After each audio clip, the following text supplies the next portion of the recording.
طيب حابين نعرف أكتر يا دكتور وصل للحكم إزاي؟ علشان نعرف السلطان برقوق وصل للحكم ازاي، لازم نعرف ان طبيعه الصراع في دوله المماليك كان دايما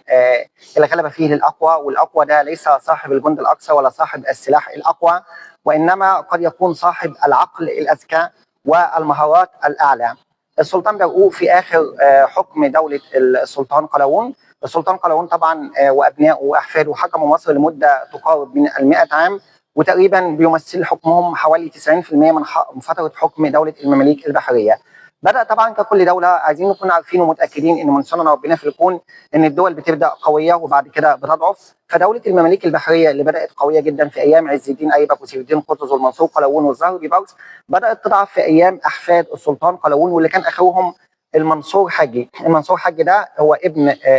السلطان شعبان اللي هو صاحب مدرسه ام السلطان شعبان الشهيره اللي موجوده في شارع باب الوزير، وهو ابن وحفيد حسين ابن السلطان الناصر محمد ابن قلاوون، فهو اسمه حاجي او المنصور حاجي ابن شعبان ابن السلطان شعبان ابن حسين ابن الناصر محمد ابن قلاوون، وهو حفيد السلطان قلاوون. كان طبعا صغير في السن، وكان في الوقت ده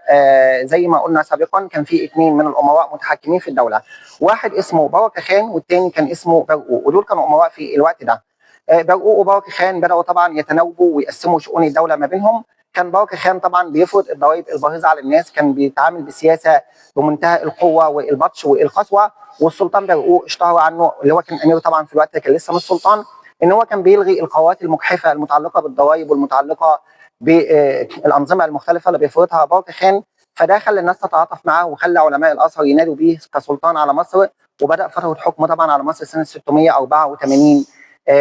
هجريه، واستمروا حكم لسنه